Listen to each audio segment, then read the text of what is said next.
Olá, pessoal, bem-vindos a mais um bate-papo tributário. Nesse vídeo aqui, continuando então a nossa sequência sobre o planejamento sucessório empresarial, a gente vai falar um pouquinho, conversar um pouco sobre as ações para a implementação do planejamento sucessório empresarial, né? Quais são as etapas desse processo, quais as ações necessárias, se é necessária a formação de uma equipe composta por diversos profissionais, ou se o advogado pode fazer isso sozinho, enfim, quais são os profissionais necessários. Então, a gente vai continuar na sequência de vídeos. Não se esqueçam de se inscrever no canal do Contabilidade para Advogados, professor Pedro Anan, e também deem um joinha no nosso vídeo aí, que isso ajuda o vídeo a aparecer para mais pessoas e divulgar, então, conhecimento também para um maior número de pessoas. Professor, mais uma vez, muito obrigado pela parceria e pela sua presença aqui. A palavra é sua. Obrigado, Jorge. Obrigado a todos que estão nos assistindo. Estou dando continuidade a esse tempo no acessório, que é a questão de associação empresarial de empresas familiares, né, o que fazer para evitar problemas no caso se houver um falecimento, se houver uma separação, né, eventuais, né, dos herdeiros, dos donos da empresa. Nós falamos no vídeo 1 da uma introdução da importância. Vídeo 2 falamos o que vai dificultar a importância, né? A gente contou algumas situações parece até casos de novela, né? Casos de família, né? Então, que pode acontecer, então você pode vivenciar. E hoje a gente vai falar das ações que têm que ser tomadas, né? Então, vamos continuar, né? Tem um material para poder ajudar a gente poder seguir a nossa apresentação. Então, quais são as ações que a gente tem que fazer, né? Então, por isso que é importante para quem está advogando, né? Você que pretende estar nessa área, investir nessa área, ou vai atender uma empresa familiar e o dono da empresa, o herdeiro pediu para fazer uma reunião sobre planejamento sucessório. Então, a primeira coisa é reunir com as partes interessadas. Então, reunir com o patriarca, a matriarca e os herdeiros, fazer uma reunião para poder entender, né, o que está acontecendo, para você poder entender quais são as necessidades das partes envolvidas.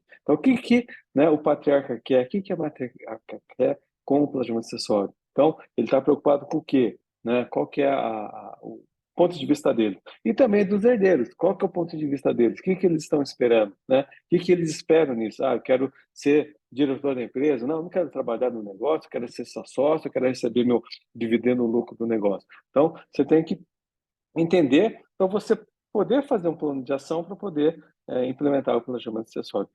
Demonstrar a importância do trabalho ser desenvolvido, por que ele está sendo desenvolvido, que o objetivo final qual que é? É proteger a empresa, é fazer com que a empresa tenha continuidade, é fazer com que esse negócio, né, continue gerando lucros e dividendos para as famílias envolvidas no negócio e preparar a sucessão empresarial, né? Então, deixar bem claro, né, quem quer participar do negócio, quem não quer participar do negócio, o que vai estar ganhando, o que vai estar perdendo, né? E demonstrar que todos os envolvidos saem ganhando. Então, esse é o principal objetivo quando você faz essa reunião. Então, esse é o primeiro ponto, né? Ou seja, mostrar, né, entender, né, o que cada parte está querendo fazer e o que cada um vai estar ganhando se fizer a implementação disso. E aí você vai ter, como segundo ponto, reunir um time para desenvolver esse trabalho. Então, existe uma equipe de trabalho, como, né, o Jorge falou no vídeo passado, e falou nesse vídeo. Então, precisa ter uma equipe de trabalho. Você sozinho não dá para fazer o planejamento acessório, né?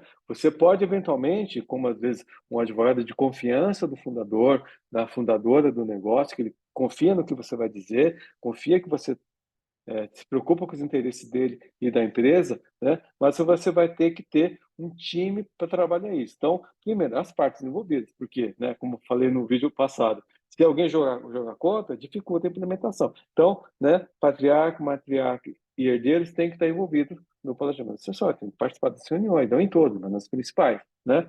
Tem o pessoal da equipe interna que vai ajudar com as informações. Então, contador, pessoal da área financeira, né? Então, até da área jurídica interna, porque eles têm as informações que você vai precisar para fazer a análise para poder fazer o plano de ação. Então, a equipe interna tem que participar junto. Então, se um deles, né, tiver em conluio com um dos sócios e começa a jogar contra, isso já vai atrapalhar. Então, geralmente, como eu falei no vídeo passado, às vezes o diretor financeiro, que é o filho, junto com o contador da empresa, eles podem estar, né, com más intenções e dificultar a implementação do plano sucessório. Você tem que identificar isso para poder informar, né, os donos da empresa que isso está ocorrendo, né? Tem uma equipe de advogado, então você vai ter que ter um advogado da área societária, né? Porque ele que vai fazer eventualmente constituição de empresa, constituição de uma holding, vai alterar às vezes o contrato, estatuto social daquela empresa, porque você pega aquele contrato social, estatuto social e vê que ele foi copiado da internet. Então você não se adequa aos interesses da companhia. Então você vai ter que fazer um contrato de estatuto social que se adequa para esse momento que a empresa está vivendo. Então, você está profissionalizando aquela empresa. Você vai ter que ter um advogado de família, a gente está falando de sucessão empresarial, então você vai ter que falar, né, de sucessão, vai ter que ver o regime de casamento dos herdeiros, dos fundadores, para ver se, em caso de separação, falecimento, o que vai acontecer, né? Descobrir se, de repente, né, os herdeiros, até o patriarca não têm filhos fora do casamento, que podem eventualmente atrapalhar uma questão de sucessão, porque quando morre que o pessoal descobre, né? Tá lá no enterro, no velório, de repente aparece outra família, e aí como é que fica? Você descobre que tem um outro herdeiro, e aí como é que fica? Você tem que estar preparado para isso. Isso pode atrapalhar, porque é uma parte nova na relação jurídica que não estava fazendo parte. Então tem que ter uma conversa, às vezes, né? Em confessionário com os dono da empresa para saber se ele tem esse tipo de problema ou não, né? Tem que ter um consultor financeiro, porque o consultor financeiro é que ele vai pensar na questão do business do negócio, ele que vai fazer o valuation do negócio, ele que vai pensar e vai orientar a empresa. Por exemplo, olha, o segmento que vocês estão não está bom, então vamos criar um conselho de administração e vamos trazer, por exemplo, né, um Renato Sucupira, né, que hoje, né, não está muito bem visto, né, por causa do americano, para ser o consultor, fazer parte do conselho de administração, ou trazer alguém que é especialista naquele segmento, que é logística, que é supermercado, que é indústria, para ser o conselheiro, fazer parte do conselho de administração para poder trazer novas ideias para a empresa. Então, o consultor financeiro ele tem essa visão para ajudar, né? Um consultor de planejamento estratégico, às vezes a empresa familiar, ela nunca pensou nisso. Então, ela vai fazer o trabalho. Quais são os pontos fortes, quais são os pontos fracos, quais são as ações que serão implementadas de curto, longo e médio prazo. Então, ele vai ajudar a fazer isso. Às vezes, o consultor financeiro ele vai fazer a mesma função do consultor de planejamento estratégico. Trazer um auditor, porque o auditor ele vai auditar o negócio para preparar o negócio para deixar, né, o negócio seguro, né? Porque é aquela coisa, de repente você vai ter filhos acionistas e administradores e filhos que são só acionistas. Então, ele não vai participar da administração do negócio. Então, ele tem que estar confiante que o negócio está sendo administrado, que o irmão não vai me roubar. Então, o que vai ter que fazer? Vai ter que ter uma auditoria. E isso gera custo, né, Jorge? Isso gera, né, um gasto. Mas é um gasto que é necessário porque você está protegendo o negócio, está protegendo os eles. E nem sempre isso é fácil colocar. Lembra que eu falei que às vezes as práticas fiscais flexíveis atrapalham o negócio? E a auditoria vai pegar esse tipo de coisa. Então, você vai precisar fazer isso e colocar. E um psicólogo, que o psicólogo que ele vai ajudar a resolver os traumas de infância que foram mal resolvidos, que podem eventualmente atrapalhar o negócio. Preparar, às vezes, o fundador a passar o bastão, preparar os herdeiros, né, desses conflitos que, né, estão mal resolvidos fora, né, na família, que podem atrapalhar o negócio. Então, você vê, é uma equipe de trabalho bastante significativa. E tudo isso envolve o quê? Custo, envolve dinheiro. Não é barato fazer um trabalho desse. Só que ele é necessário, porque vamos pensar, é um trabalho que estou vendo a longo prazo. Se eu não fizer nada, o que vai acontecer? Se eu morrer, os herdeiros que se virem. Isso pode atrapalhar, quebrar o negócio, né? Agora, se eu estou pensando realmente em proteger os herdeiros, né? Porque às vezes o patriarca, Jorge, ele não está preocupado com o filho ou com a filha, né? Porque é um caso perdido. Ele está preocupado com o quê? Com os netos. Ele não quer que os netos e netas, que passa a ser uma relação, né, muito forte, passem por necessidades. Então, ele sabe que o filho é descabeçado, sabe que a filha, né, não tem maturidade. Então, para proteger os netos, o que ele faz? Ele faz o planejamento sucessório. Às vezes ele força algumas situações para que o negócio fique protegido, para que os netos ou bisnetos sejam protegidos e não passem, né, necessidade. É aquele livro, né? Como é que é? Pai rico, filho, não sei, remediado, uma coisa, e neto pobre, não tem uma história assim, Jorge? Deve ter uma coisa assim, né? Então, essa figura. Ele não quer que o neto seja pobre. Então, ele tem que tomar cuidado com isso aí, né? E aí, qual que é, você reuniu, definiu o que vai fazer, né? Reuniu a equipe de trabalho, ou seja, eu estou com os legendários ali para trabalhar, eu estou com os Vingadores para trabalhar naquele planejamento acessório, eu estou com a Liga da Justiça para fazer o trabalho. Então eu tenho o Superman, o Batman, tenho a Mulher Maravilha, eu tenho lá o Homem de Ferro, que já morreu, infelizmente, né? Então você tem toda aquela equipe para fazer o trabalho para poder vencer o Thanos. Então, o que você vai ter que fazer? Quais são as ações? Então, a primeira coisa, fazer um levantamento detalhado da situação financeira, tributária, trabalhista e jurídica da sociedade, para saber se realmente aquele negócio está bom. E quais ações eu tenho que tomar a longo, médio e curto prazo, né? Então, o caso da Americana, descobri que tem um rombo bilionário. Então, eu tenho que ver o que eu vou fazer. Eu vou fazer uma RJ? Eu vou, de repente, pegar esse CNPJ, deixar ele, né, administrar o passivo, criar um novo e começar um novo negócio para que esse negócio não contamine a família no futuro? Então, você, como consultor jurídico, tem que pensar nisso. E você só vai descobrir isso depois que fizer esse levantamento detalhado. E só através desse trabalho é que o gestor poderá saber a real situação da empresa, bem como a sua continuidade ou não. Depois a gente descobre, a empresa está quebrada, né? Está tão endividada que está quebrada, que está tão pendurado no banco. Quem que é o dono da empresa? São os credores, você não tem nada. Então, se você morrer ou se você quebrar, ela não vale nada. Então, o que você vai fazer? Então, talvez com esse relatório, né, que às vezes é um choque de realidade, ele tem que ser feito. Em alguns casos, se descobre que a empresa está indo muito mal, pois estava mal administrada. Então, quais as ações que eu vou tomar? A curto, médio e longo prazo. Então, isso é um trabalho muito importante. E às vezes, né, Jorge, que falei para a gente falou no vídeo passado, o diretor financeiro, junto com a contabilidade, não quer que isso apareça. Né? Isso vai aparecer se fizer esse trabalho. E às vezes o fundador, como ele se afastou um pouco, ele só está pensando em questões estratégicas, ele não sabe o que está acontecendo. Né? E ele não acredita, ele até percebe, mas ele não acredita porque ele é filho, né? Então ele acha que não tem problema. Né? Então, e só após a avaliação real da situação da empresa, os diretores e sócios da empresa poderão decidir quais são as medidas de longo, médio e curto prazo a serem adotadas. Então, isso, gente, é planejamento estratégico.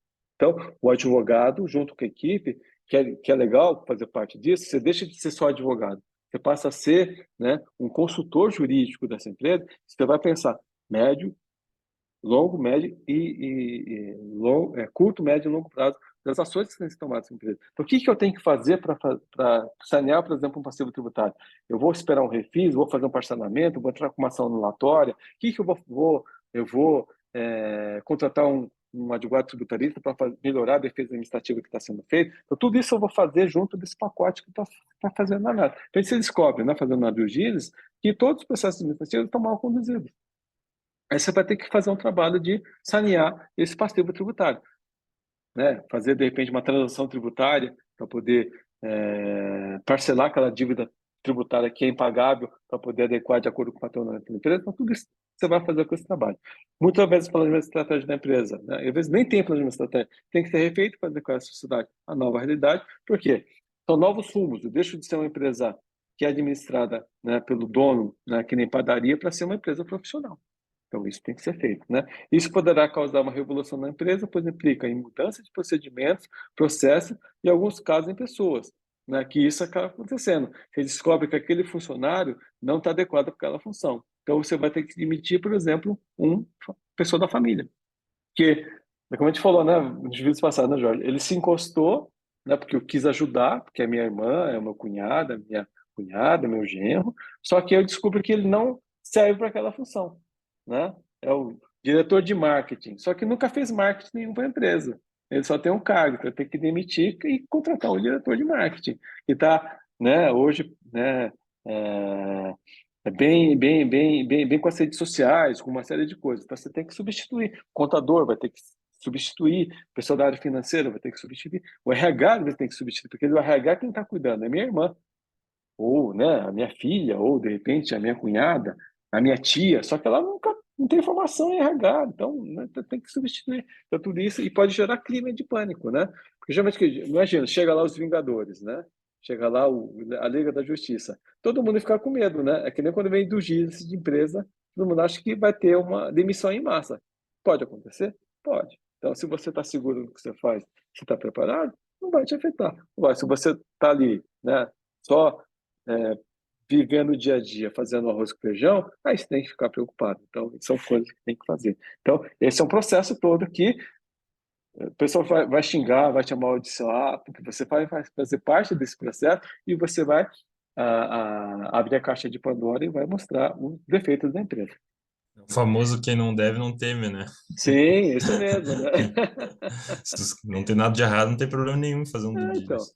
E aí, de repente, Jorge, você descobre que aquele lugar não é para você. Você vai procurar outros rumos, outros lugares, que você vai ser mais feliz. Mas você tá infeliz naquele negócio porque não foi valorizado, então vai procurar outro lugar que você seja valorizado. Então, tem males que vêm para bem. Sempre falo por esse prisma, né? Sempre vejo o lado bom da coisa. Então, faça do limão uma limonada para você não ficar frustrado, né? E continuando, qual a ação? Você vai solicitar a ajuda de consultores especializados para poder validar o diagnóstico real, da real situação da empresa, bem como auxiliar na decisão de curto, médio e longo prazo serem adotadas, porque santo de casa não faz milagre. Então, você tem que, às vezes, ter uma visão de fora, que é uma visão independente, ele não está ali para agradar nem A, nem B, nem C, ele está para fazer um trabalho, ele foi contratado pelo meu escritório para fazer aquele trabalho, eu quero saber a real situação daquela empresa, para eu poder informar o meu cliente do que tem que ser feito. Então, tem que ser alguém de fora, não pode ser feito internamente, porque o pessoal vai o quê? Vai esconder, né? Para pôr embaixo do tapete a sujeira, né? Escolher muito bem a consultoria que vai realizar esse trabalho para que ele não dure uma eternidade. Então, tem que ser um parceiro seu, que você confia. Porque a pessoa fica lá, o que ela fica fazendo, Jorge? Ela fica, como ela ganha por mês, né? Ela fica continuando o trabalho para aquele trabalho nunca acabar, né? Aquela história do médico, né? Ou seja, o pai cuidou daquele doente e aquele doente tem uma doença que pode ser curada fácil. Daí o filho vai lá sobre o consultório e cura aquele doente. Daí o pai fala, o que você fez? Né? Não era para curar aquela pessoa porque ele pagava o honorário, né? As contas da casa. Então, essa piada é bastante conhecida. É a mesma coisa. Essa consultoria, porque ela quer ficar lá recebendo todo mês, porque ali gera uma continuidade. Então, por isso tem que ser uma pessoa de confiança. Porque esse trabalho tem hora para começar e tem hora para terminar. Ele pode ser, né? Ele pode ter uma manutenção? Pode, né? Mas ela não pode ser eterna. Então, por isso tem que ser pessoas de confiança, né? Outra coisa que é difícil, né? Suspender práticas inadequadas por parte da empresa, né? Então, as práticas fiscais flexíveis, né? Que às vezes é o lucro do negócio, né? Então, você não pode mais sonegar, você não pode mais é, esconder coisas, né? Passivos da sociedade. Então, isso vai gerar o quê? Vai gerar pagamento de imposto, vai gerar mudança de prática. Você pode chamar até a atenção do fisco federal, porque você deixa de recolher menos para recolher mais, com o mesmo faturante. Por que acontecer isso? Isso pode gerar fiscalização. Então, você tem que preparar isso para poder ser feito, para fazer de maneira gradativa para não chamar atenção, né? Isso pode gerar, no início, custo, né? E que vai reverter em benefícios futuros para a sociedade sócio-administradora. Porque, lógico, você vai ter um negócio transparente. Você vai ter a governança, a famosa governança corporativa. Porque o negócio está sendo administrado. Porque eu estou pensando no futuro, não estou pensando no hoje, né? Aquela questão, não confundir gastos pessoais com gastos da sociedade, que isso é muito como empresa familiar, né? O cara tem o cartão corporativo e paga as contas da casa, deu o cartão corporativo para a esposa, né? Ou até hoje para o companheiro, né? E ele fica gastando com coisas pessoais. Só que isso não, tem que separar o que é da empresa e o que é do negócio. Então você vai receber dividendo, vai receber prolabore, enquanto prolabore você paga suas contas pessoais. Porque se você começar a confundir, primeiro, você tem a questão do problema da confusão patrimonial, você tem problema da dedutibilidade da despesa do imposto de renda, se estiver no lucro real, né? E isso atrapalha o negócio, que você, né, confunde as coisas, né? Isso vai dar maior transparência e maior segurança nas informações a serem transmitidas. Então, eu como herdeiro, ok, vou participar do plano sucessório, porque estou vendo que meu pai ele está cansado, ele quer se aposentar, já está com uma certa idade, ele não é eterno. Naturalmente, eu vou assumir esse negócio, porque me interessa, esse negócio tem um valor, então eu não, né, não vou ser orgulhoso de não aceitar, só que eu não quero administrar. Eu quero, deixa meu irmão administrar, deixa minha irmã administrar, deixa meu cunhado administrar. Só que eu quero ter segurança que aquele negócio está sendo ensinado, que eu não vou ser roubado. Então eu quero auditoria, tá? E eu quero que, de tempos em tempos, haja prestação de contas para realmente eu estar seguro em relação a isso, né? E mesmo com a auditoria a gente sabe que pode ter problema, né, Jorge? Você vê o caso Banco Nacional, Banco Santos, né? O Banco Pan-Americano, todos com auditoria, lojas americanas, todos com auditoria, Big Four, e mesmo assim tem problema.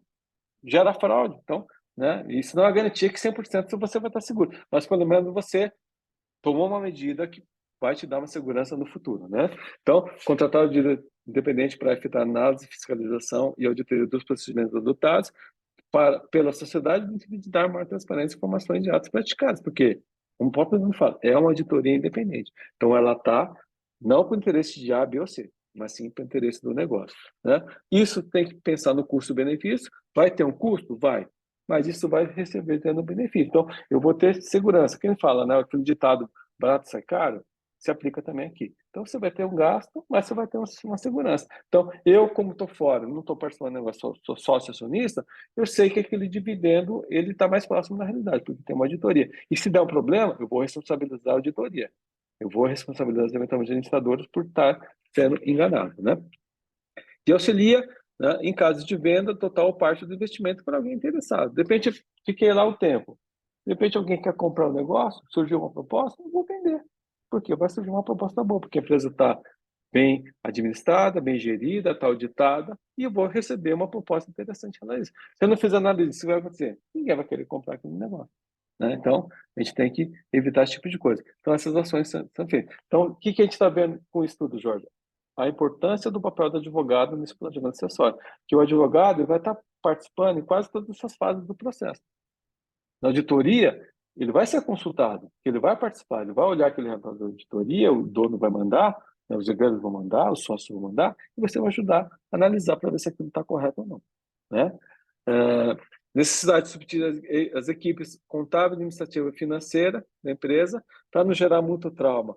Faz isso de maneira gradual, porque, né, para que os vícios práticos não sejam mais praticados pela sociedade. Porque qual que é o problema? Se você manda de uma vez embora a equipe, você perde histórico, né? Então você não consegue descobrir, né, a verdadeira caixa preta. Então você põe lá em paralela, contrata, fala que o pessoal vai ser treinado e essa pessoa ela está orientada para quê? Para aprender, né, o que aquela pessoa está fazendo, para depois, naturalmente, a pessoa ser substituída. O que muita empresa faz para não gerar muito trauma, né, Jorge?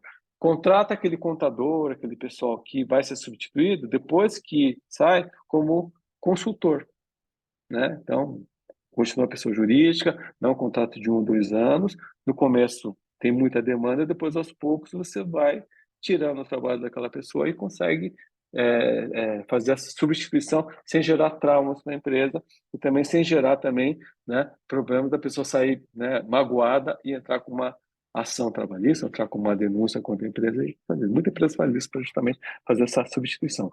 Porque a importância do negócio é ser profissional e não uma fundação sem fins lucrativos, né? Que não é fundação, que não é negócio. Então ele tem que gerar lucro, tem que ter rentabilidade e tem que ter, principalmente, continuidade, né? O herdeiro ele pode ser sócio acionista e não precisa ser diretor, gerente da empresa. Gente, ó, não quero ser administrador. Não tem nenhum herdeiro que quer ser. Então você contrata uma administração profissional, cria os mecanismos para poder se proteger, para que essa administração profissional não roube a empresa, não crie negócios paralelos, desvie, porque não fica 100% afastado. Participe do conselho de administração, tenha acesso aos relatórios, e se tiver alguma coisa errada, você poder tomar uma linha de ação. Então, por isso que a auditoria é importante nesse processo, né? Justamente para que a empresa não tenha problema de continuidade, problema de eventuais fraudes do futuro, né? Então, por isso que essas ações são importantes para a gente poder fazer a implementação de um bom planejamento acessório. E aí a figura que eu falei, né, Jorge? A figura do advogado, nesse planejamento acessório, ele é muito importante, porque você é a pessoa de confiança. Então, você vai participar de todo esse processo. Então, acho que é bastante importante. E até uma pergunta, ah, uma dúvida que eu tenho, por exemplo, essa pessoa, esse herdeiro, talvez que ele queira ser sócio nisso, talvez ele possa contratar um consultor pessoal também, né? Alguma coisa assim, Sim, para ser o cara que vai, de certa forma, fazer essa fiscalização para ele, porque talvez ele não sim, entenda do assunto, né? Então, sim, sim, sim. vai ter agora a gente vai colocar um administrador profissional lá, mas eu não entendo muito bem, né? Como é que eu vou, vamos dizer assim, ah, fiscalizar o trabalho desse administrador. Então, além das pessoas de dentro da empresa, talvez um consultor, né, para o advogado pode ajudar nisso também, de Sim, sim. passar informações e tudo mais para a família, enfim. Então, normalmente, o que esse pessoal faz, né, Jorge? Né? É a questão do custo-benefício. Porque esse custo é do herdeiro, é custo teu, é da empresa. Então, ele quer passar para ele, não, isso é custo teu. Então, se você não confia, contrata. Então, vai ter um advogado de confiança, né? Então, um advogado empresarial é importante para poder fazer esse tipo de trabalho, porque ele vai pegar aquelas informações, aqueles relatórios, ele pode até fazer parte do conselho de administração, né? Ou pegar um consultor financeiro, né? Que tenha familiaridade com esse tipo de trabalho e nomeia ele conselho de administração. Ah, eu não quero fazer porque não tenho dom, não tenho. Eu acho assim, eu acho que é uma perda, eu acho que você deveria participar, porque você tem que se interessar com a coisa. Ok, não quer ser administrador, não quer estar no dia a dia, não quer, né, trabalhar, quer só viver do dividendo, não tem problema. O caso da TV Globo, você tem lá os marinhos, eles não são administradores, eles são só acionistas do negócio. Só que eles têm toda uma estrutura para poder se proteger. Então, tem auditoria, tem advogados que cuidam das questões pessoais da família. Então, se tiver dúvida, ele tem uma pessoa de confiança para fazer, assim como os grandes investidores, né? Eles têm pessoas de confiança, só que é custo teu. Então, você não quer ter o ônus, né? Você quer ter só o bônus, mas tem que ter o ônus também. Então, isso é um trabalho que tem que ser feito. Você não pode deixar, eu diria, largar da coisa, porque aí você corre risco de ter um prejuízo muito grande. Ah, sim. Mas é essa dúvida que eu tinha. Mas sim, é um custo do herdeiro mesmo, né? Não é um custo da empresa. Sim. Mas então ele pode nomear, por exemplo, o próprio advogado no conselho. Pode, O pode, advogado da pode, com. Ah, pode. Porque normalmente o que obrigado. acaba acontecendo, né, Jorge? Você como acionista, você tem direito, às vezes, a uma vaga no conselho de administração. Sim, Então, você não precisa ser o conselheiro. Você pode nomear uma entendi. pessoa de confiança para ser o conselheiro. Só que você tem que ser de confiança, né? Porque, às vezes, a pessoa tem má intenção, pode, né? Aquela coisa, cresce o olho, né? Então, você tem que tomar cuidado também. Sabe? Até que ponto essa pessoa é de confiança mesmo. E, às Sim. vezes, assim, às vezes você tem até o herdeiro ali que quer assumir essa função, né? Então você tem que olhar, perceber, né? Às vezes você tem uma filha que tem essa vocação, você tem um filho que tem essa vocação, tem um neto que tem essa vocação. Então prepara essa pessoa, tá? Sabe? Aqui no Brasil, não tem no Brasil, lá fora, vai estudar fora, prepara essa pessoa para ser, né, exercer essa função. Vai trabalhar numa empresa de auditoria, vai trabalhar, vai fazer direito, administração, aí prepara a pessoa e aí a pessoa está preparada para assumir essa função, representar a sua família naquele negócio. Eu acho que isso é saudável. Eu acho que uma outra questão também que eu fico acho que é interessante para quem quiser explorar esse tema é justamente tentar, enfim, estudar um pouco mais a questão da empresa e como funciona, né, o funcionamento das empresas, enfim, em si, para poder, enfim, passar uma confiança, porque eu acho que muitos advogados aqui que vão estar nos assistindo, pessoas recém-formadas, às vezes têm, enfim, dúvidas de si próprio, né, não confia no seu trabalho, enfim. Então, eu acho que se inteirar do funcionamento de uma empresa e tudo mais, como já tem, o professor Pedrana já tem experiência de anos aí, né, já está, sei lá, 20 anos no mercado, mas a gente que está começando, às vezes a gente não entende nem, enfim, a gente pega um primeiro cliente, por exemplo, ofereço um planejamento acessório, mas eu não vivenciei isso ainda, entendeu? Então, acho que o importante é ter, de certa forma, uma vivência, isso ajuda muito na prática, né? Porque a visão teórica, tudo bem, o cara estudou planejamento acessório, fez uma pós, enfim, mas a vivência mesmo é diferente, né? É outra coisa, eu ver como é. Eu já fiz por exemplo, isso passa uma confiança para quem eu vou atender, entendeu? A pessoa Sim, que, sim, sim. olha, já fiz o planejamento. Isso é uma coisa que eu acho que pesa também para quem está nos assistindo. Enfim, vocês têm que ter uma vivência prática também, né? Não é, li um livro aqui, vou fazer planejamento acessório. Não é bem, acho que não é bem assim, né? Não é Mas assim, não, Jorge. não é, não, muitas coisas no direito não são assim, a gente acha, é só ler isso aqui, mas chega na hora, na prática é outra coisa, né? É Não bem é, Jorge, diferente. porque assim, que nem contencioso, né? Uma coisa é você estar É, lá na faculdade, aprende e tal, vai fazer a prática forense, só que a realidade é outra. Fazer uma procuração, fazer uma exatamente. petição, despachar com o juiz. E aí você tem que lidar com uma série de situações. Chega lá, fica plantado na frente do gabinete, esperando para ser atendido, e aí você é mal atendido, entendeu? Aí você tem que, né, ir lá na secretaria, falar com a diretora do cartório, e aí ela vai te orientar. Eu aprendi muita coisa quando comecei a advogar com o pessoal do cartório. Eles que falavam, ó, doutor, faz tal coisa. Doutor, não sei o quê, entendeu? Não perde tempo, não sei o quê, entendeu? E, Eu assim, trabalhei em cartório, é bem assim. É bem assim mesmo, entendeu? O juiz não quer nem saber, o juiz só vai assinar o negócio. Quem vai fazer é o pessoal do cartório. E é a mesma coisa, Jorge. E é aquela coisa, às vezes você vai passar em situações. Eu lembro quando eu comecei a fazer o planejamento sucessório, novinho, cabelo preto eu tinha ainda, e às vezes eu ficava numa situação que eu falava, cara, o que eu faço aqui? Desculpa, Paulo, eu tô falando para você querer. O que eu faço nessa situação? Os caras brigando, se matando, o pessoal mais velho, eu falei, pô, o que eu faço? E aí, né, não resolvemos.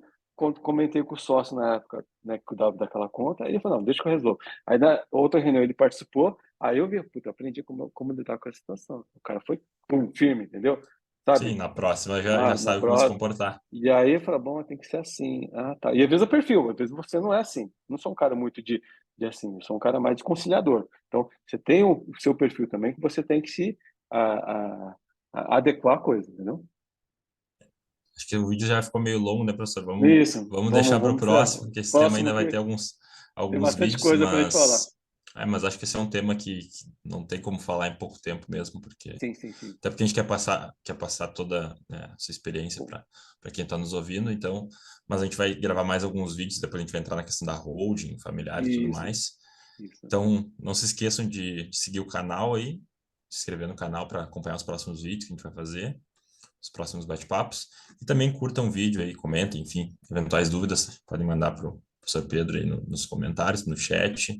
Né? Tem o Instagram também que a gente tá disponível. E é isso. Professor, mais uma vez, muito obrigado. Passar todas essas experiências, essas vivências aí no planejamento sucessório. E seguimos até os próximos vídeos.